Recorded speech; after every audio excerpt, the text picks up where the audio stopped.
और इन दोनों वर्ड्स को मिला के क्या बन जाएगा? डीपी। और डीपी से तो आप फैमिलियर है, ठीक है, डीपी तो आपको बात पसंद है, हाँ व्हाट्सएप खोल खोल के डीपी देखते होगे, ठीक है, कुछ ऐसा काम नहीं करते होगे जब व्हाट्सएप चला रहे होते होगे और उसमें डीपी देखते होगे, आप ऊपर करते हो व्हाट्सएप, ओह उसने डीपी लगाई, ओह उसने डीपी चेंज कर दी, ओह यार ये तो पहली बार डीपी में ज़्यादा अच्छा लगा, अभी ये तो खराब सा लग रहा है, ओह ये यहाँ घूमने क्यों है, तभी इसने ऐसी डीपी लगा ली। आरएनए भी 3 लेटर वर्ड है और डीएनए और आरएनए भाई भाई जैसे नहीं लग रहे, ओए डीएनए ओए आरएनए जैसे राम श्याम भाई भाई जैसे हुए। वो याद है तुम लोगों को जो स्लीपर्स पहनते बच्चे, तुम लोगों को छोटे से बच्चे होते थे नया नया चलना सीखा होता था, वो क्या करते हैं, वो छोटे स्लीपर्स पहनते जैसे वो पैर में कुछ बजती है, कुछ कुछ कुछ कुछ ऐसे चलते हैं, भारत हो गया कि सर तो इसका जो डीएनए है वो इस तरीके से पड़ा हुआ फैला हुआ पूरा इलाका मेरा भाई मेरा, ठीक है। तो Hello guys, welcome back to my channel. Today we are going to learn molecular basis of inheritance lecture number 2. Okay, in previous lecture we have learned the nucleic acid is of two types, that is RNA and DNA. ठीक है, nucleic acid दो type का होता है, DNA और RNA. पिछले lecture में हमने सिर्फ जो वो चैप्टर को ऊपर से क्या किया था, ओवरलुक करा था, हम इतने डिटेल में नहीं गए थे, लेकिन वो भी इम्पोर्टेंट था बिकॉज वो एनसीईआरटी में डायरेक्टली नहीं लिखा होता है, थोड़ा सा इनडायरेक्ट वे में लिखा होता है और उसी को वो असर्शन और रीजन की फॉर्म में दे देते हैं। ठीक है, नीच में वो क्या करते हैं, असर्शन और रीजन की फॉर्म में दे देते हैं और उसमें भी हम क्या करते हैं, कंफ्यूजिया जाते हैं, ठीक है, और फिर हम गलत करके आते हैं, ठीक है, वो सबके साथ होता है। ठीक है, तो उसको मैंने बिल्कुल ही इजी तरीके से जो पिछले लेक्चर में समझाया था, आज हम चैप्टर में मेन एंट्री करेंगे, थोड़ा सा डिटेल में जाएंगे। ठीक है, अब देखो,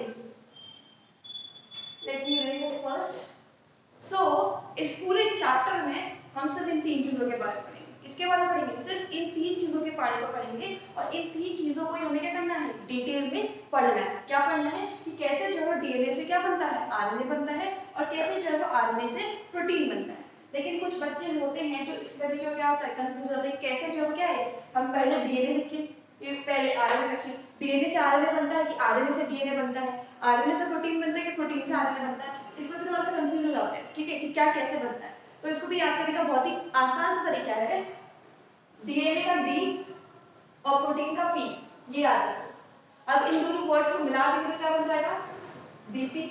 और डीपी से तो आप फैमिलियर है, ठीक है, डीपी तो आपको बहुत पसंद है, हाँ व्हाट्सएप खोल खोल के डीपी देखते होगे, ठीक है, समझ गए हो किसके देखते होगे, ठीक। तो डीपी से आप फैमिलियर है, ठीक है, तो आपको याद रखना है कि जो पहला वर्ड है वो डी है और जो लास्ट वर्ड है वो पी है, ठीक है, और डी और पी के बीच में, ठीक है, तो पहला वर्ड डी है और लास्ट वर्ड पी है, डी से क्या डीएनए और पी से क्या प्रोटीन।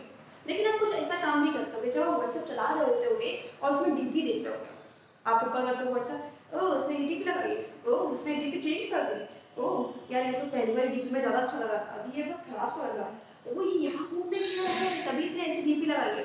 तो क्या करते हो, डीपी को देख के जज करते हो ना, उसको रेट करते हो कि इसकी डीपी कैसी है, तो बीच में आता है R, R for what, R for rating, R for what, R for rating. तो यहाँ पर आपने कहा डी से डीएनए, पी से प्रोटीन, डीपी, ठीक है, इसमें क्या बना दिया, डीपी बना दिया और डीपी को देख के क्या करते हो आप, रेटिंग करते हो कि इसकी डीपी कैसी है, ये अच्छा लग रहा है या फिर बेकार लग रहा है, इसमें से ओवर एक्टिंग कर दिया यार, ये तो बहुत ही खराब चीज नहीं लग रही है यार, ये इसमें ये बेकार लग रहा है, जैसे आप बुराई करते थे अच्छाई बहुत कम लोग करते हैं, समझ रहे हो, ठीक है। तो बेसिकली हम क्या करते हैं, रेटिंग करते हैं, राइट। सो यहाँ पर हम क्या कर रहे होते हैं, रेटिंग कर रहे होते हैं, डीपी को देख के हम क्या करते हैं, रेटिंग करते हैं। तो आपको याद रहेगा कि जो पहला वर्ड है that is D, last word is P and बीच में वी आर डूइंग रेटिंग, ठीक है। तो डीपी को देख के हम क्या कर रहे हैं, रेटिंग कर रहे हैं। तो डीएनए से क्या बनता है, आरएनए बनता है और आरएनए से क्या बनता है, प्रोटीन बनता है, ठीक है, ये क्लियर हो गया। अब भाई बायो इतनी आसान हो जाए ऐसा तो है ही नहीं, हर चीज में चोचलेबाजी करना, मतलब हर चीज को थोड़ा सा डिफिकल्ट बनाना, ये तो हम इंसान का काम ही है। हम कोई चीज आसान लगते हैं क्या, नहीं, हमें हर चीज को क्या करना पड़ता है, मतलब करना पड़ता नहीं है पर हम खुद हर चीज को डिफिकल्ट कर देते हैं। अब हमारे पास कोई प्रॉब्लम है, ठीक है, मान लो हमारे पास कोई प्रॉब्लम है, तो हम उस प्रॉब्लम, जैसे मैं आज बहुत उदास हूँ, मेरे मेरे ऊपर कोई प्रॉब्लम आ गई है, मैं बहुत उदास हूँ, तो मैं क्या करूँगी, मैं सैड सॉन्ग चला और फिर वो सैड सॉन्ग को सुनती रहूंगी और वो सैड सॉन्ग को सुनते सुनते मैं और उदास हो जाऊंगी। तो मैं क्या कर रही हूँ, अपनी प्रॉब्लम को बढ़ा रही हूँ। मुझे क्या करना चाहिए था बेसिकली, कि अगर मैं उदास हूँ तो मुझे थोड़ा सा लाइट सॉन्ग, मतलब थोड़ा सा डांस वाले सॉन्ग सुनने चाहिए थे, थोड़ा सा हाई म्यूजिक सुनना चाहिए था, ताकि मैं थोड़ा एनर्जेटिक हूँ, थोड़ा सा मेरी प्रॉब्लम कम हो। लेकिन मैं क्या करती हूँ, जो मेरा ह्यूमन टेंडेंसी का जो नेचर होता है वो क्या है कि हम क्या करते हैं, हम सैड है तो हम और सैड सॉन्ग सुनेंगे और ज्यादा गहरे सॉन्ग सुनेंगे, ताकि बिल्कुल एकदम जज्बात जाग जाए अपने, है ना। तो वही काम करते हैं। तो हर चीज को हम इतना आसान बनाने की हमारी ह्यूमन टेंडेंसी नहीं है, हम हर मुश्किल चीज को भी मुश्किल बना देते हैं, ठीक है। तो ये इतना आसान रह जाए ऐसा तो है नहीं, इसका भी हमने कुछ नामकरण करा होगा जो थोड़ा सा टफ होगा। ओके, तो हमने करा है बेसिकली। अब ये जो डीएनए है, डीएनए से आरएनए बन रहा है, ठीक है। डीएनए से आरएनए बनता है तो उसको हम क्या बोलते हैं? उसको हम बोलते हैं ट्रांसक्रिप्शन। उसको हम क्या बोलते हैं? ट्रांसक्रिप्शन बोलते हैं। और आरएनए से जब प्रोटीन बनता है तो उसे हम क्या बोलते हैं? ट्रांसलेशन बोलते हैं।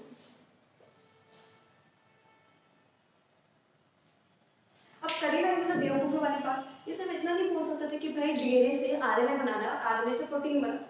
नहीं, इन्होंने प्रॉपर नामकरण करा उसका। डीएनए से आरएनए बनता है तो उसको ट्रांसक्रिप्शन बोलेंगे, ठीक है। और आरएनए से प्रोटीन बनता है तो उसको हम ट्रांसलेशन बोलेंगे। अब दोनों टीटी से शुरू कर दिया है और हम फिर कंफ्यूज हो जाएंगे कि ट्रांसलेशन क्या है और ट्रांसक्रिप्शन क्या है।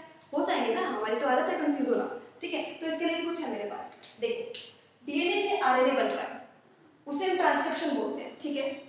कैसे बोलेंगे? देखो डीएनए 3 लेटर वर्ड है, आरएनए भी 3 लेटर वर्ड है, और डीएनए और आरएनए भाई भाई जैसे नहीं लग रहे। ओए डीएनए, ओए आरएनए, जैसे राम श्याम भाई भाई जैसे हुए, वैसे क्या है डीएनए और आरएनए भी भाई भाई जैसे हुए। तो डीएनए से आरएनए बन रहा है मतलब एक जैसा बन रहा है, तो इस प्रोसेस को हम क्या बोलते हैं? ट्रांसक्रिप्शन बोलते हैं। लेकिन जब आरएनए से प्रोटीन बनता है तो एक हुआ राम और एक हुआ गोकुल, ठीक है। राम और दूसरा हुआ गोकुल, क्या इनमें कोई मैच खा रहा है? नहीं खा रहा ना। तो ये जो है क्या है, आरएनए से प्रोटीन बन रहा है तो इसे क्या करें? ट्रांसलेट कर रहे हैं। ये एक जैसा नहीं है, इसे हम क्या करेंगे? ट्रांसलेट करेंगे। तो हम इसमें कंफ्यूज नहीं होंगे, ये दोनों एक जैसे हैं तो यहाँ पे क्या होगा? ट्रांसक्रिप्शन होगा। डीएनए से जब आरएनए बनेगा तो उसे हम क्या बोलेंगे? ट्रांसक्रिप्शन बोलेंगे। लेकिन जब आरएनए से प्रोटीन बन रहा होगा तो उसे हम क्या बोलेंगे? ट्रांसलेशन बोलेंगे, क्योंकि दोनों ही डिफरेंट चीज है, राइट। दोनों ही डिफरेंट है, इसलिए हम उसकी क्या बोलेंगे? ट्रांसलेशन बोलेंगे। और जो पहला डीएनए से आरएनए बनेगा उसको क्या बोलेंगे? ट्रांसक्रिप्शन बोलेंगे, ठीक है। पूरा का पूरा चैप्टर सिर्फ और सिर्फ ट्रांसक्रिप्शन और ट्रांसलेशन पे, ठीक है।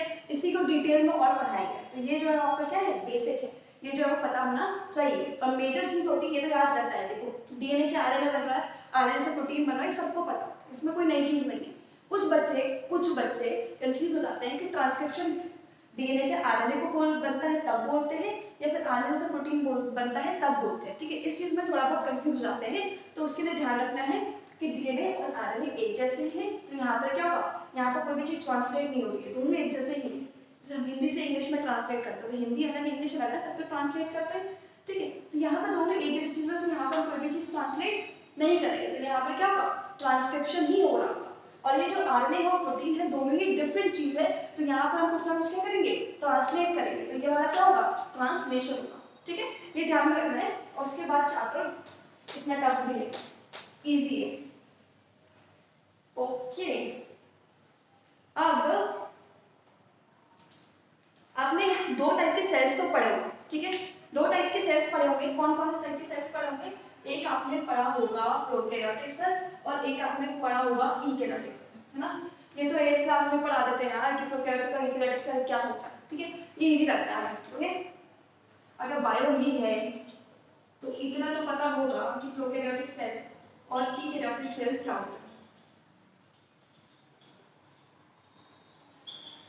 ऑफ कोर्स ये बात है, मैं जेनेटिक्स पढ़ा रही हूँ तो प्रोकैरियोटिक और यूकैरियोटिक के बारे में तो नहीं पढ़ाऊंगी, है ना।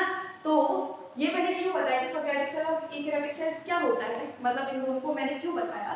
देखो प्रोकैरियोटिक सेल में क्या न्यूक्लियस प्रेजेंट होता है? नहीं मैम, प्रोकैरियोटिक सेल में तो न्यूक्लियस प्रेजेंट नहीं होता, जहां तक हमें पता है। हाँ सही पता है तुमको, थोड़ा कॉन्फिडेंस रखो। हाँ सही पता तुम्हें, ठीक है। प्रोकैरियोटिक सेल में न्यूक्लियस प्रेजेंट नहीं होता, और यूकैरियोटिक सेल में क्या होता है? न्यूक्लियस प्रेजेंट होता है, ठीक है।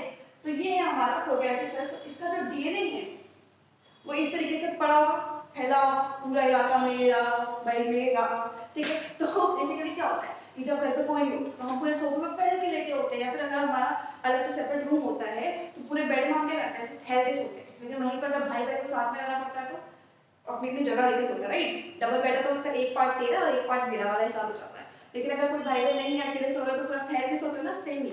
तो यहाँ पर क्या है कि इसके पास कोई बाउंड्रीज नहीं है, पूरा सेल इसका, तो ये क्या करेगा? फैल के सोएगा। तो ये क्या होगा?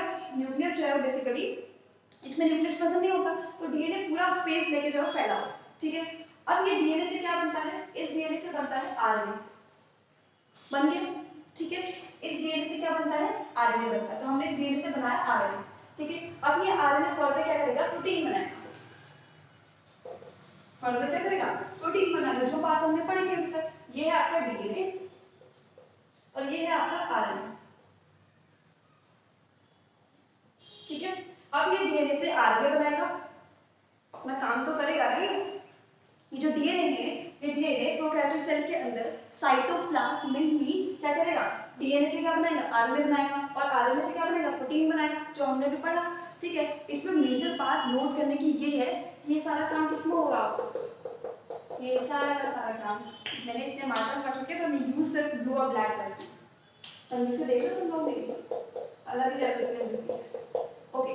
ये सारा का सारा किसमें पड़ा होगा, ये सारा का सारा साइटोप्लाज्म में पड़ा होगा, ये हमने साइटोप्लाज्म बनाया, रेड मार्कर, ठीक है। तो ये क्या है, बेसिकली डीएनए से आरएनए बन रहा होगा, किसमें बन रहा होगा, साइटोप्लाज्म में बन रहा होगा, और आरएनए से प्रोटीन बन रहा होगा, किसमें बन रहा होगा, साइटोप्लाज्म में बन रहा होगा। लेकिन यूकैरियोटिक सेल में हम आ जाते हैं, तो यूकैरियोटिक सेल थोड़ा डिसिप्लिन वाला सेल है ना, well disciplined guy, you know, I don't do nonsense हरकतें, ठीक है। तो हम जो अच्छे बच्चे हैं, ओके। तो इसके पास एक प्रॉपर क्या होगा,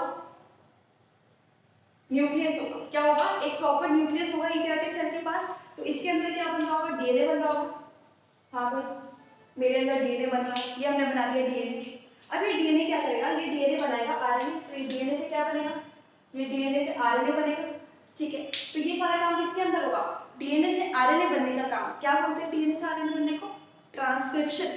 तो डीएनए से आरएनए बनने का काम कहाँ पर होगा, न्यूक्लियस के अंदर होगा। लेकिन फिर ये आरएनए क्या करेगा, छोटे छोटे छोटे छोटे छोटे छोटे पैर रखते, बेचारा आरएनए ना छोटा सा है। वो याद है तुम लोगों को जो स्लीपर्स पहनते हैं बच्चे, जो बिल्कुल छोटे छोटे बच्चे होते हैं ना, नया नया चलना सीखा होता है, तो वो क्या करते हैं, वो छोटी स्लीपर्स पहनते हैं, जैसे वो पैर से पुच्च बजती है, पुच्च पुच्च पुच्च पुच्च ऐसे चलते हैं ना, राइट। सो ये भी वही स्लीपर्स पहन के थोड़ा थोड़ा थोड़ा करके क्या करता है, वही स्लीपर्स पहन के पुच्च पुच्च पुच्च करके न्यूक्लियस से बाहर निकल आता है, ठीक है। और न्यूक्लियस से बाहर आके ये वाला जो आरएनए है, ये न्यूक्लियस के बाहर साइटोप्लाज्म में निकल आता है, ठीक है।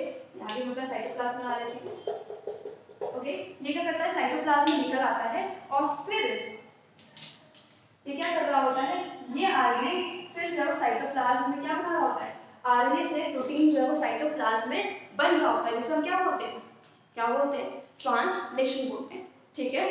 तो हमने क्या बोला, ट्रांसक्रिप्शन किसके अंदर हो रहा है, ट्रांसक्रिप्शन हो रहा है किसके, न्यूक्लियस के अंदर। यूकैरियोटिक सेल में ट्रांसक्रिप्शन न्यूक्लियस के अंदर हो रहा है, मतलब डीएनए से आरएनए न्यूक्लियस के अंदर बन रहा है, और उसके बाद ये आरएनए पुच्चू पुच्चू पुच्चू पुच्चू पुच्चू करके क्या करता है, साइटोप्लाज्म में आ जाता है, और साइटोप्लाज्म में आरएनए से क्या बनता है, प्रोटीन बनता है। तो बेसिकली ये पूरी पूरी जो मेरी चित्रकला थी वो दिखाने का, मतलब दर्शाने का, मतलब इसको थोड़ा शुद्ध हिंदी में लेके आता है ना, ये पूरी की पूरी चित्रकला को मेरा दर्शाने का पूरा जो मोटिव था, फिर भी अंग्रेजी का शब्द आ गया, हिंदी बोलना ही भूल गए, ठीक है, छोड़ गया। तो पूरा का पूरा मतलब ये समझाने का मतलब ये था कि जो ट्रांसक्रिप्शन और ट्रांसलेशन, अब समझदार हो गए हो, पता है ट्रांसक्रिप्शन ट्रांसलेशन किससे बोलते हैं। अब मैं हर बार डिफाइन नहीं करूंगी कि डीएनए से आरएनए बना तो उसे ट्रांसक्रिप्शन बोलते हैं, आरएनए से प्रोटीन बनेगा तो उसे ट्रांसलेशन बोलेंगे, नहीं। अब समझदार हो गए। तो ट्रांसक्रिप्शन और ट्रांसलेशन दोनों किसमें होते हैं, साइटोप्लाज्म में ही होते हैं, कौन से सेल में, प्रोकैरियोटिक सेल में। तो ये ध्यान रखना है कि प्रोकैरियोटिक सेल में ट्रांसक्रिप्शन और ट्रांसलेशन दोनों किसमें होते हैं, किसमें होते हैं, साइटोप्लाज्म में ही होते हैं। और यूकैरियोटिक सेल में ट्रांसक्रिप्शन होता है किसके अंदर, न्यूक्लियस के अंदर, और ट्रांसलेशन होता है कहां पर, साइटोप्लाज्म में, ठीक है। सिर्फ इतना सा ध्यान रखना, ओके। तो ये वाला पॉइंट भी आप क्लियर हो गया है, थोड़े बहुत होशियार हम हो गए हैं, और चैप्टर में थोड़ी सी एंट्री हमने मान ली।